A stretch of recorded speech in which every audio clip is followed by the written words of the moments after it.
Helmets in World War I. At the outbreak of World War I, none of the combatants provided steel helmets to their troops.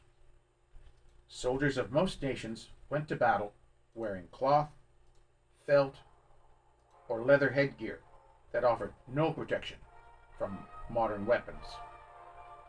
The huge number of lethal head wounds that modern artillery weapons inflicted upon the French army led them to introduce the first modern steel helmets in the summer of 1915. The first French helmets were bowl-shaped steel skull caps, worn under the cloth caps. These rudimentary helmets were soon replaced by the Model 1915 Adrien helmet, designed by Auguste Louis Adrien. The idea was later adopted by most other combatant nations. At about the same time, the British War Office had seen a similar need for steel helmets. The War Office Invention Department was ordered to evaluate the French design.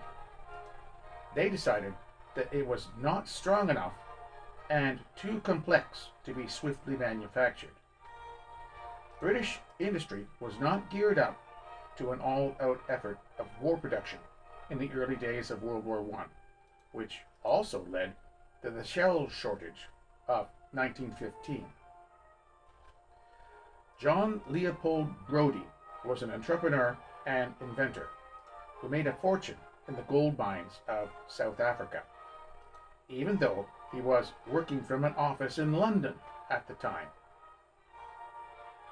A design patented by him in August 1915 offered advantages over the French helmet.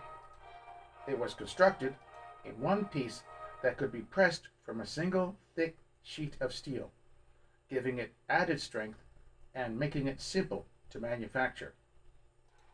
Brodie's patent deals mainly with the innovative lining arrangements.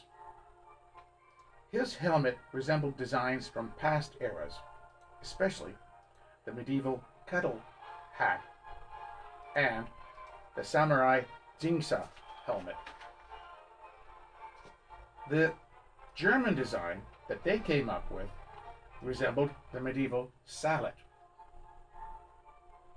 The first Brodie helmets were delivered to the British Army in September 1915 at the rate of 50 per battalion.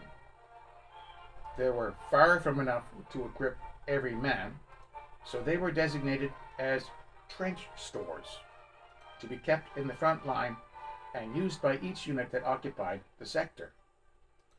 By early 1916, about 250,000 had been made, and the first action in which the Brodie was worn by all ranks was at the Battle of St. Eloi in April 1916. The German Stahlhelm was not approved until New Year 1916 and was first issued to German troops at Verdun in February. After the incidences of head wounds dropped dramatically, steel helmets immediately became standard issues to all German troops after that. So, this means that many photographs attributed to the Second Battle of Ypres, Loos, Aubers Ridge, Festubert, and other engagements in 1915 were actually of later battles. Paintings and drawings were created with several artistic errors of the events in 1915. Perhaps the image was accurate for the event, except for the helmets. The helmets simply didn't exist yet.